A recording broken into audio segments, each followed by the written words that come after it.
आखिर सनातन धर्म को बदनाम करने की साजिश कौन कर रहा है, ये बड़ी बात खड़ी हो जाती है। क्योंकि जब बात एकता की होती है लेकिन इसके बाद में अंदर खाने ही एक अलग तस्वीर नजर आती है। क्या सनातन में संत होने के लिए संस्कृत का ज्ञान होना अनिवार्य है? ये वो तमाम बड़े सवाल हैं जिन्हें जानने की हम कोशिश करेंगे। हमारे साथ में खास मेहमानों का पैनल है, आइए जल्दी से आपको मिलवा देती हूँ। आचार्य कृष्ण बिहारी शास्त्री जी हमारे साथ में मौजूद हैं, हिंदू धर्म गुरु हैं। महामंडलेश्वर शिवाचार्य साध्वी कृष्णा जी हमारे साथ में मौजूद हैं।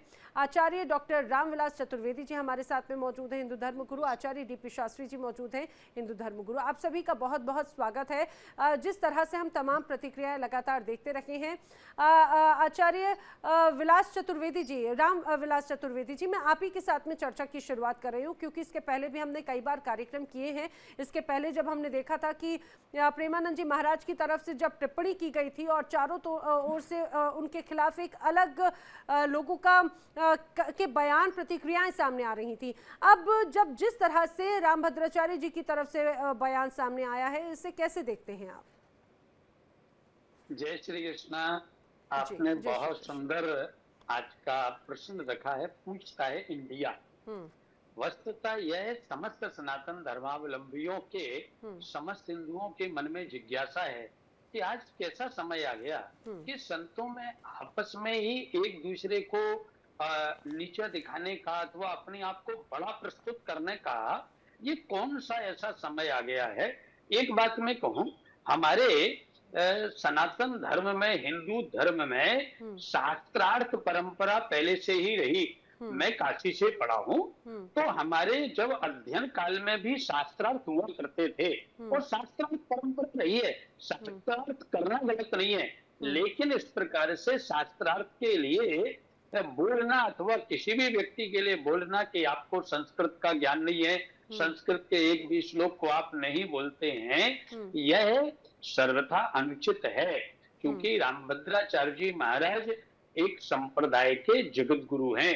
श्रीमद जगत गुरु रामानंदाचार्य भगवान के रूप में इनको लोग पूछते हैं। तो आज जब आपको एक श्रेष्ठ पद प्राप्त है तो आपकी एक गरिमा, आपके ऊपर एक समाज की जिम्मेदारी विशेष रहती है। अभी वृंदावन में महाराज श्री की कथा थी, उसमें हमको भी आमंत्रण है और एक दिन मैं भी श्रवण करने के लिए गया। क्योंकि रामभद्राचार्य जी महाराज एक विराट संत हैं। उन्होंने तुलसी पीठ का एक निर्माण किया है, बहुत सुंदर विद्यालय बनाया है।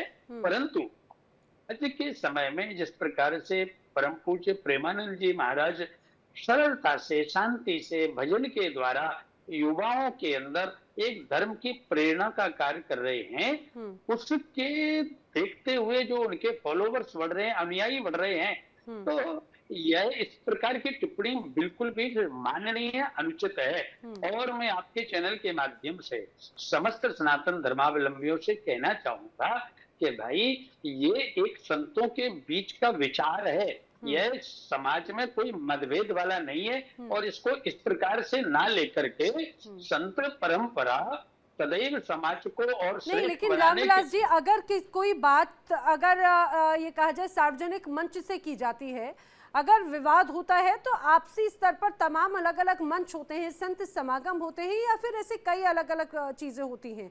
लेकिन मीडिया के सामने अगर कोई प्रतिक्रिया सामने आती है तो वो व्यक्तिगत विचार नहीं हो जाते, वो संत के माध्यम से दिया जाने वाला उनके विचार हैं जो प्रकट किए जाते हैं। और यही वजह है कि एक अलग बहुत एक अलग तस्वीर जो है बनती नजर आती है। कृष्ण बिहारी शास्त्री जी, बार बार शास्त्रार्थ की बात कही जाती है, बार ठीक है, आ रही हूँ रामविलास जी, शास्त्रार्थ की बात की जाती है।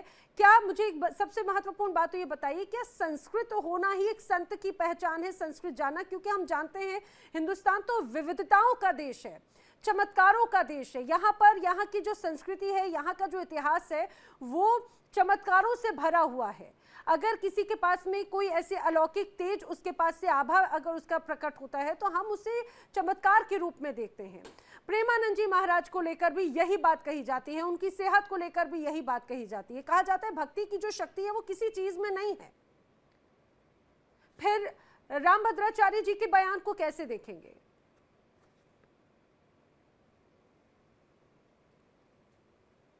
कृष्ण बिहारी जी, अपना ऑडियो म्यूट कर लीजिए, अनम्यूट कर लीजिए प्लीज।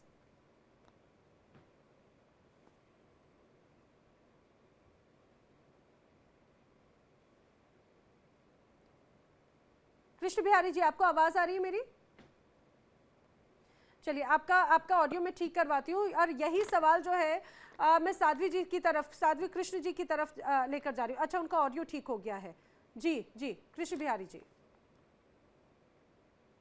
नहीं, आपका ऑडियो सही नहीं आ रहा है, वो ठीक करवाती हूँ। साध्वी कृष्ण जी।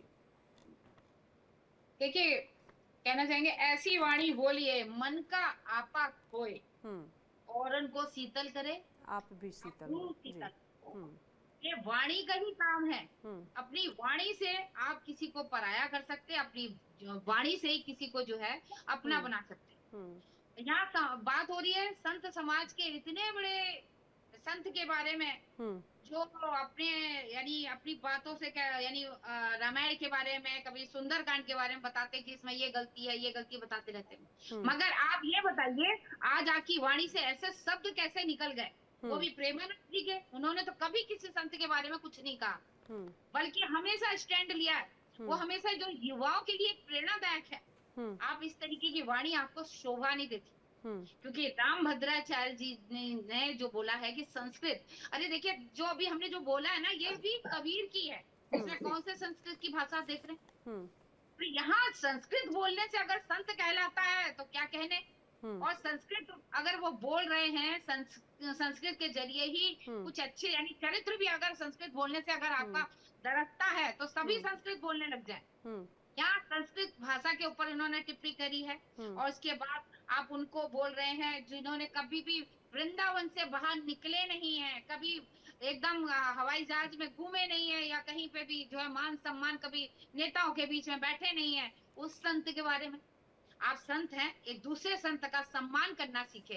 आप क्या बात बोल रहे हैं, कैसे बोल रहे हैं, ये जो है बल्कि जो है समाज में क्या जा रहा है। दूसरे समाज के लोग भी हमारी बातों पे हंसते होंगे कि हमारे समाज, हमारे संत आपस में ही एक दूसरे की बुराइयां कर रहे हैं, एक दूसरे के ऊपर छीटाकशी कर रहे हैं। ये बेहद शर्मनाक बात है।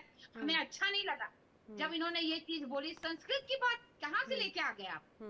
संस्कृत बोलने वाला विद्वान, आप जो है भाई भतीजागिरी कर रहे हैं, यानी परिवारवाद कर रहे हैं। अरे हम जब संत बनते हैं ना, तो हमारा परिवार का खून का रिश्ते हम उसको भूल जाते हैं। हमारे लिए वही रहता है जो हमारे साथ में हमारे चल रहा है, शिष्य है, हमारे सेवादार हैं, हम उनको देंगे। यहाँ भतीजे को आपने गद्दी बैठा रखा है, और फिर उसके बाद आप जो है यहाँ पे भी शांत नहीं है। चलिए, हम मान सम्मान सारी चीजें वो ठीक है, मगर इतना अहंकार कि हमें ही संस्कृत आती है, दूसरों को नहीं आती है। संस्कृत बोलने वाले कई ऐसे लोग हैं, आप भी जानते होंगे, चैनल के माध्यम से हमने कई डिबेटें करी है, जिसमें जो है आधे से ज्यादा तो चरित्र उनका दिखता है। तो यहाँ पर जो है संस्कृत बोलने से चरित्र अच्छा नहीं होता, ना ही आप कोई संत का। आप उनकी ये देखिए, उन्होंने क्या कपड़े क्या पहनते हैं, कैसे सड़कों पर आते जाते हैं, लोगों से मिलते हैं, क्या प्यार से बोलते हैं। आज तक उनके चेहरे पे, उनके भाव में कभी क्रोध नहीं देखा। दुनिया मिलने भाग रही है उनसे। बिल्कुल बिल्कुल। और आप इस तरीके के ऐसी वाणी बोलेंगे, अच्छा नहीं। और यही तो एक महत्वपूर्ण हो जाता है। आचार्य डीपी शास्त्री जी, अगर आप तक मेरी आवाज पहुंच रही है तो जरा समझाने की कोशिश कीजिए, क्या संत की अब असली पहचान संस्कृत ज्ञान है? क्या सिर्फ उसे उसी के साथ में ही सर्टिफिकेशन उसका एक तरह से किया जाएगा? क्योंकि हम तो देखते हैं जो तमाम ऐसे कई कथावाचक हैं, और उनकी टिप्पणी को आखिर हम किस रूप में देखें, क्योंकि ये पहला मौका नहीं है जब रामभद्राचार्य जी की तरफ से, जगत गुरु रामभद्राचार्य की तरफ से ऐसा कोई प्रतिक्रिया सामने आई हो जिसने विवाद खड़ा किया हो। प्रेमानंद जी महाराज को लेकर आखिर क्या बैर है उनके मन में? देखिए, एक चीज बताऊं, संत मिलन जग में सुख नाई, संत से मिलन ही जग की बहुत बड़ी सुख माना गया है। और भक्ति करने के लिए कोई संस्कृत की और कोई पीएचडी की जरूरत नहीं है। मीरा भक्ति की है, कबीर की है, रहीम जी की है, संत तुकाराम किए हैं, गोस्वामी तुलसीदास जी किए हैं। भक्ति तो कोई व्यक्ति कर सकता है। प्रेमानंद जी भक्ति मार्ग पे है, भक्ति मार्ग के संत है। और महाराज जी जो है सो कई विशेष आचार्य जी हैं, पीएचडी है, सब कुछ है, वो ठीक है। उनके पास सारा सामर्थ्य है, धन से, वैभव से, यश से, विद्या से, सबसे है, अच्छी बात है। बल्कि दोनों अपने अपने जगह श्रेष्ठ है। बल्कि हम यहाँ पे खाली संत की बात करना चाहते हैं। प्रेमानंद जी का जो रास्ता है, जो मार्ग है, वो बड़ा सरल मार्ग है। नाम जप है। नाम जप करने के लिए किसी चीज की जरूरत नहीं है। तन मन धन अर्पण करते हुए अपने जीवन में कोई व्यक्ति नाम जप करता है तो नाम से ही कलिकाल में उसकी भव सागर से पार हो जाना है। किसी के कुछ नहीं कहते, वो कहते नाम जप करो, राधा नाम जप करो और अपने विचार को शुद्ध रखो, चरित्र को शुद्ध रखो, घर परिवार के साथ गृहस्थ जीवन को प्रतिपालन करो। अगर गृहस्थ में आप हो तो बड़ा अच्छा ध्येय, बड़ा अच्छा सोच, बड़ा अच्छा मार्ग प्रेमानंद जी समाज में दिए हैं और लोग उसे मान भी रहे हैं। रामभद्राचार्य जी के पास, गुरुदेव के पास जो कुछ है, चलिए मैं मानता हूँ भगवान का दिया हुआ बहुत कुछ है, बल्कि विद्या विवादाय धर्म मदाय, विद्या विवाद का चीज नहीं है। अगर हम विद्वान है तो विवाद नहीं करेंगे, हमें समरसता होगी, सरलता होगी, संप्रभुता होगी, हम किसी के अच्छे मार्ग में ले चलेंगे, अच्छे सोचेंगे, अच्छे रास्ता देंगे, विवाद नहीं करेंगे। धन हो तो अहंकार भी जीवन में व्यक्ति को नहीं करना चाहिए। उनकी जो कुछ चीज है वो अहंकार नहीं है, वो एक रास्ता अपने भी एक सरल रास्ता देना चाहते हैं, बल्कि उनका रास्ता कठिन रास्ता है। ये लेकिन कठिन रास्ता या सरल रास्ता, ये तो बहुत बात की बात हो जाती है। कृष्ण बिहारी जी, आप तक मेरी आवाज पहुंच रही है क्या? आवाज आ रही है जी। कृष्ण बिहारी जी, आखिर ये संत बनाम कथावाचक की जो जंग है वो शुरू क्यों हुई? आखिर ये बात, इस तरह के बयानों की जरूरत क्यों आन पड़ी? क्योंकि हम जानते हैं कि सनातन की अपनी खूबसूरती ये है कि सनातन अलग अलग संप्रदाय को पूजता है। शिव को पूजने वाले शैव हो जाते हैं। हम देखते हैं कि किस तरह से कृष्ण को पूजने वालों का संप्रदाय एक अलग रूप में होता है, लेकिन सभी संप्रदायों का वही एक अलग सम्मान नजर आता है। और उन्हीं संप्रदायों का एक मिलन जब कुंभ में होता है, तब तो ये भी नहीं पूछा जाता कि आखिर कौन सा संत कितनी उसकी शिक्षा है, कौन सा संत आखिर कितना पढ़ा लिखा है, कौन सा संत प्लेन में कभी बैठा, ट्रेन में कभी बैठा, पैदल चलता या कैसे चलता। ये कभी भेदभाव हम देखते हैं कि उस कुंभ में कभी नजर ही नहीं आता। तो ये किस तरह की जंग और किस तरह की बयानबाजी नजर आती है? आपको आवाज आ रही है? जी बिल्कुल। हिंदी में देना जी, बात करता है हिंदी में। आपका ऑडियो ठीक नहीं आ रहा है। मैं कृष्ण बिहारी जी को दोबारा कनेक्ट करूंगी, प्लीज। कृष्ण बिहारी जी कुछ कह रहे हैं लेकिन आवाज़ स्पष्ट नहीं आ रही है, उनको दोबारा कनेक्ट करते हैं। देखिए, अगर हम सनातन की बात करते हैं तो अक्सर हम देखते हैं कि अलग अलग संप्रदायों की बात होती है। हम वैष्णव संप्रदाय की बात करते हैं, जो हम जानते हैं भाई भगवान विष्णु कृष्ण राम जी की उपासना करने वाले, शिव की आराधना करने वालों को लोग शैव संप्रदाय से जोड़ते हैं। शाक्त संप्रदाय यानी कि जो माँ शक्ति देवी की उपासना करते हैं, और यही खूबसूरती है सनातन की। हो सकता है मैं गलत हूँ, मुझे थोड़ा दुरुस्त कीजिएगा। अगर कृष्ण बिहारी जी आप तक आवाज आ रही है मेरी? मेरी आ रही है? जी जी। तो मैं ये कह रहा हूं कि विद्या विवादाय धनम मदायो शक्ति परेशान परपीडनायो खलस साधु विपरीत एतत् ज्ञानाय दानाय चौरक्षणायो। चला, अब हिंदी में बताएं आपको। चला चला सब कोई कहे, बिरला पहुंचे कोई, और एक कंचन एक कामनी दुर्लभ घाटी दोय। कंचन तजना सहज है, सहज नारी का मोह, और मान बड़ाई ईर्ष्या तजना दुर्लभ दोय।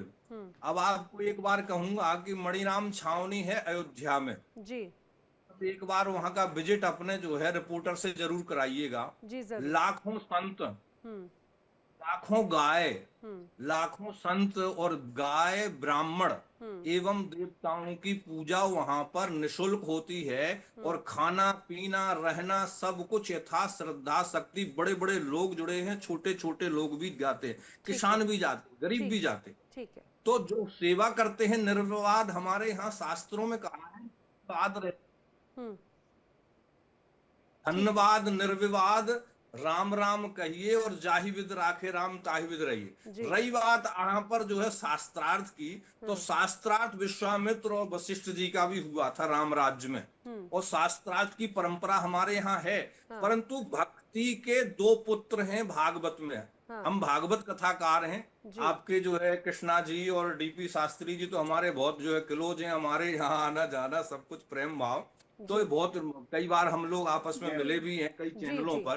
तो आपको बता दूं कि जो है ये बहुत एक रास्ता अलग है। भक्ति सुतौ तरुणौ गृहीत्वा प्रेमैक रूपा सहसा विरासी। भक्ति के दो पुत्र हैं, एक ज्ञान और एक वैराग्य। तो भक्ति तो माँ है, अब भक्त जो है पढ़ा लिखा है या कैसा है कैसा, अरे रैदास भगत ने तो कठौती में गंगा मन चंगा कह करके जो है वहां पर कर दिया था। तो उसके साथ में और ऐसे ऐसे संत भी हुए हैं जिनको वेद नहीं आता था, परंतु उनकी कृपा से जो है ब्राह्मणों को। तो फिर कृष्ण बिहारी जी, आखिर जगत गुरु महाराज का ये बयान, इसको किस रूप में समझे, क्या जरूरत है?